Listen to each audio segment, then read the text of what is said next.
Hey boys, Slick Tom here, bienvenue dans une critique pour épisode 8. Ça fait 2 mois. Fuck yeah. Pour commencer, un petit double confirmed. J'avais déjà parlé de Godzilla contre King Kong. Ça va se passer en 2020. Je sais pas pourquoi ils font ça maintenant, ils planifient tout le temps, genre à 18 ans plus tard là. I want it fucking now, ok? En tout cas, ensuite, une petite nouvelle, on a le poster officiel de Star Wars 7 qui est débile. Il y a tout dans le poster, les couleurs éclatent. Il y a même un Death Star encore. Il y a encore un Death Star, c'est peut-être pas un Death Star mais en tout cas, on dirait. Et puis, une nouvelle vraiment bizarre. On a un prequel de Die Hard qui va sortir, ça va être le 6ème Die Hard. On sait pas qui ça va être encore Bruce Willis qui va jouer. D'après moi, non. C'est juste bizarre, un film qui va se passer avant le 1. Ensuite, le prochain film de Wes Anderson va être encore un stop motion animé. Donc comme Fantastic Mr. Fox, mais cette fois-ci avec des chiens. Il va y avoir les voix de Bryan Cranston, Jeff Goldblum et Edward Norton. Nice. Wes Anderson a fait juste des bons films, pas mal. Mon préféré, moi, c'est Life Aquatic with Steve Zissou. Tellement un bon film. Beaucoup de personnes l'aiment pas. Moi, c'est mon préféré. C'est aussi le premier que j'ai vu, c'est peut-être pour ça. Ensuite, petite nouvelle québécoise. Ricardo Trogi travaille en ce moment sur 1991. Donc après 1987, 1981. Moi 87 je l'ai beaucoup aimé, plus que 81. Ça va être sur son premier voyage en Europe, pendant qu'il a 21 ans. Mais là ils sont juste en pré-prod, fait qu'ils sont en train d'écrire le scénario. Mais quand même. Pour les reviews, j'ai revu un film avec mes amis, fait qu'on check ça maintenant. C'est ta graine. Hey boys, Slick Tom here et... Nicolas. Dr. Group. Et puis on vient d'aller voir Steve Jobs. Steve Jobs qui est réalisé par Danny Boyle. Danny Boyle qui a fait Slumdog Millionaire, Ouais, j'étais là. Trainspotting. Transformer? Donc, non, pas Transformer. Ah. Donc c'est un bon réalisateur et puis c'est écrit par Aaron Sorkin. Aaron Sorkin il a fait Social Network. Hein? Il a écrit Social Network.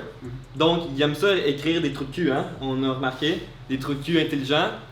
Fait que ce qui est cool, c'est que le film est compté à travers des conférences, hein. Ben, c'est compté à travers les releases de 3 produits. Ben, en Ouais, fait, C'est quatre. l'arrière scène des releases de 3 de ces produits. Ben, 3 des produits d'Apple, mais un de quand il s'est fait renvoyer d'Apple. Le film est pas Qui du tout ce que je pensais qu'il allait être. Ouais, ouais, C'est ouais. pas un biopic, c'est pas une histoire, c'est pas un film Non. sur sa vie. Là.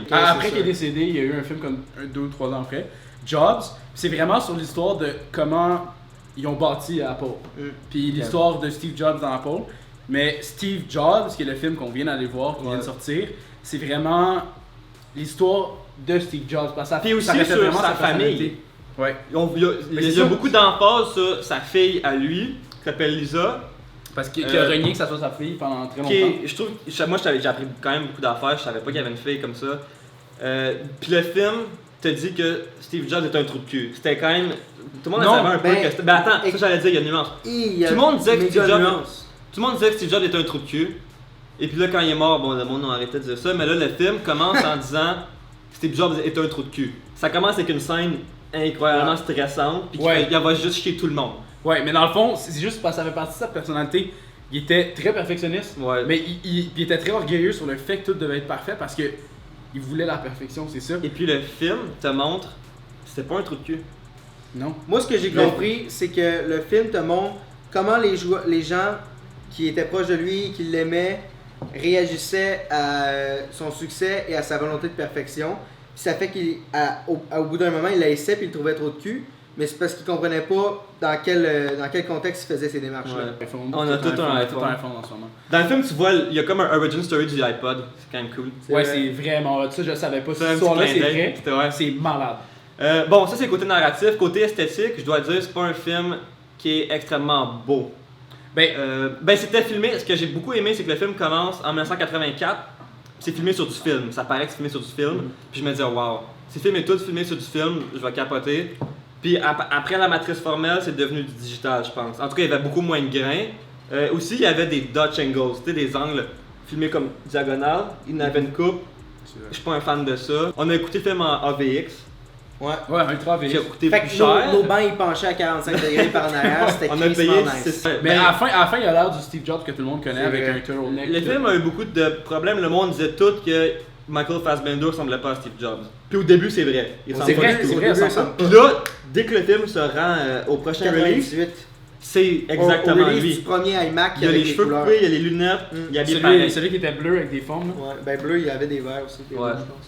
Fait que Michael Fassbender il a steal the show tout le long du film, je trouve. Tes yeux allaient directement Ouais. vers lui. Il était écœurant. Genre, il mérite une nomination. quelque Ouais, chose. le film, je le prédis, va être nominé pour Best Script Writing, peut-être acteur. Ouais. Ensuite, on a Seth Rogen qui joue souvent de la Oh. comédie. J'ai Ouais. beaucoup à dire sur cette Rogen. Là, je me disais, il va-tu le pull it off?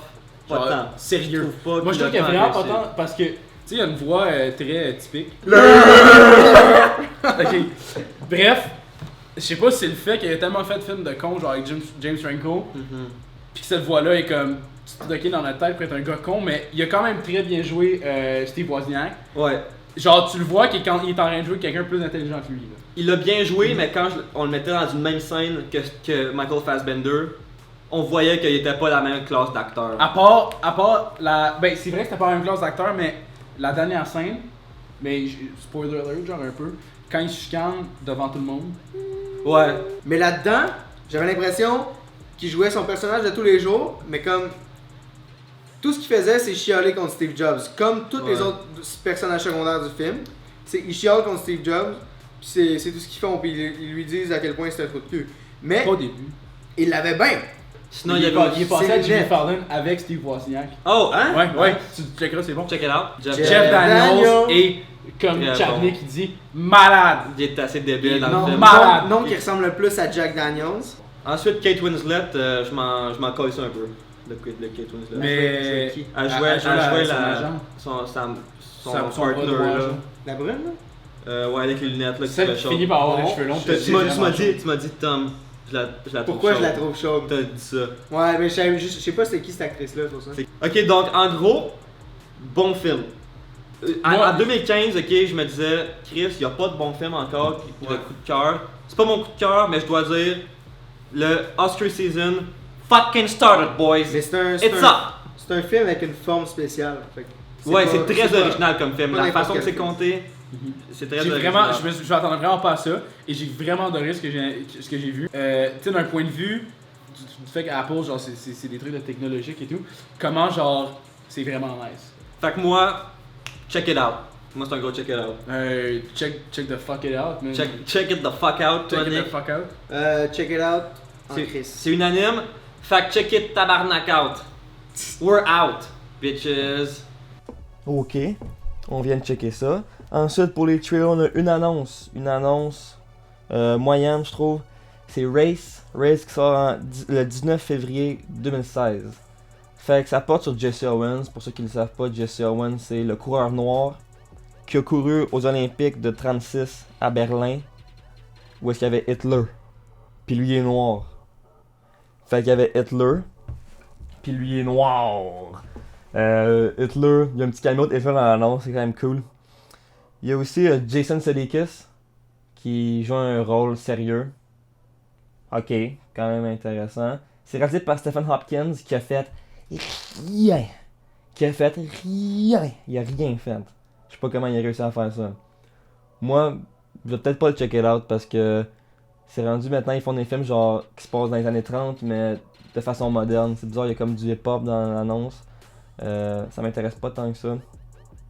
Ensuite pour le box-office, 5e place. 4e place, Crimson Peak, qui a coûté 55 millions et ils ont fait 12.8 en fin de semaine. Fait que c'est moyen. Point total de 12.8 avec fin de sortir. Crimson Peak, je vais le review la semaine prochaine pour l'Halloween. Fait que check it out. 3e place, Bridge of Spies, un petit film d'espion. Budget de 40 millions. Ils ont fait 15.3 en fin de semaine, point total de 15.3. Ce qui est correct. 2e place, encore The Martian. Nice. Budget de 108 millions. Ils ont fait 21.5 en fin de semaine, encore, ce qui est très bon. Point total de 143. Aïe aïe. Première place, ok. comment? Ce film-là, il est sorti. Je pensais pas qu'il sortait là. Goosebumps. Budget de 58 millions. Il a fait 23,5 en fin de semaine. Pour un total de 23,5. Ça m'étonne pour vrai. Je pensais pas que Goosebumps allait faire ça. Je pensais que ça allait être un autre flop pour Jack Black. Mais non, tant mieux. Donc c'est tout pour Comme Critique cette semaine. On se revoit la semaine prochaine pour épisode 9.